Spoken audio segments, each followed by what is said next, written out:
दादाजी मुझसे बोले, बेटा हमारी जिंदगी का सबसे बेस्ट समय हमारा बचपन होता है। ये बोलकर वो अपने रिसेंटली मेरे दादाजी मुझसे बोले, बेटा हमारी जिंदगी का सबसे बेस्ट समय हमारा बचपन होता है। ये बोलकर वो अपने डायपर में हगने लगे। तो मैंने इस बात पे थोड़ा गौर किया और मुझे पता चला कि यस, बचपन सच में बहुत रैंडम होता है। बचपन में एक बार साइकिल की चेन चढ़ाते समय मेरा हाथ आ गया, तो मैं भाग के अपने अपाहिज दोस्त को भी ले आया कि उसके भी हाथ आ जाए। बचपन में मुझे मेरी दादी का चरित्र सही नहीं लगता था, क्योंकि वो मुझे डेली नया तारा दिखा के बोलती थी वो तुम्हारे दादाजी है। बचपन में मैं थोड़ा भोला भी था, ऐसे फालतू किसी को उंगली नहीं करता था, वरना फिर मैं 9 तक ही गिन पाता था। एक तो तब कोई भी आके गिनती पूछ लेता था, और उंगली करते समय गिनना कितना मुश्किल होता है पता है। बचपन में मैं और मेरा भाई हमेशा WWE देख के लड़ते थे, क्योंकि माँ बाप की चाहते लड़ने लायक थी नहीं। एक तो मेरा छोटा भाई बचपन में बहुत शांत स्वभाव का था, बेचारा स्कूल में भी सीनियर से बुली होता था। हाँ, वो सीनियर मैं ही होता था।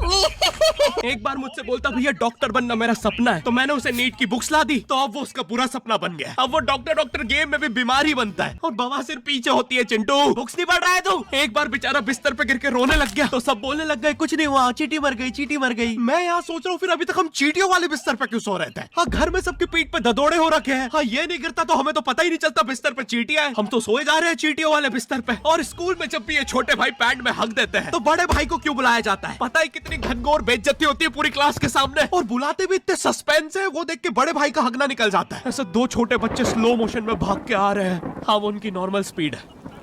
मैं देखता हूँ मेरे भाई को क्राइम सीन से 2 पियून पकड़ के ले जा रहे हैं। उसे ब्राउन रंगे हाथों पकड़ लिया गया। मेरे भाई ने मुझसे जाते जाते कहा, मुझे फंसाया जा रहा है।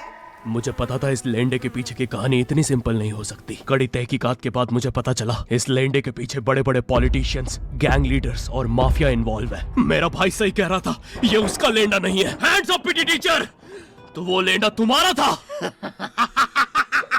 तो तुम्हें पता चल ही गया, तुम मुझे कभी नहीं पकड़ सकते। रुको, भाग गया। जाने दो उसे बेटा, हमने पीटी टीचर के बड़े भाई को बुला लिया है वो लेंडा उठाने।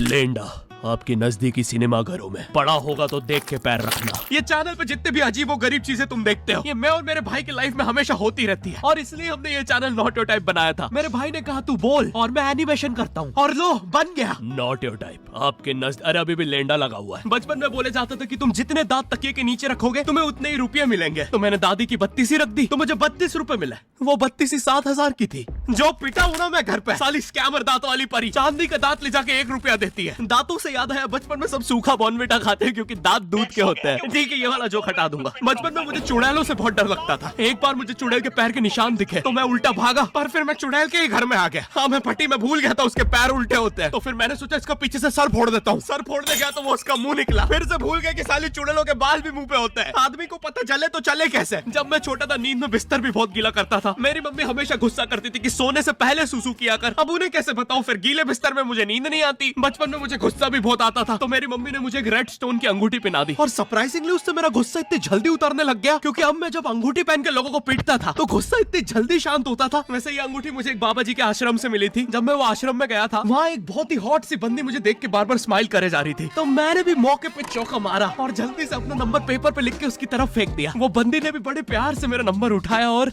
खा लिया।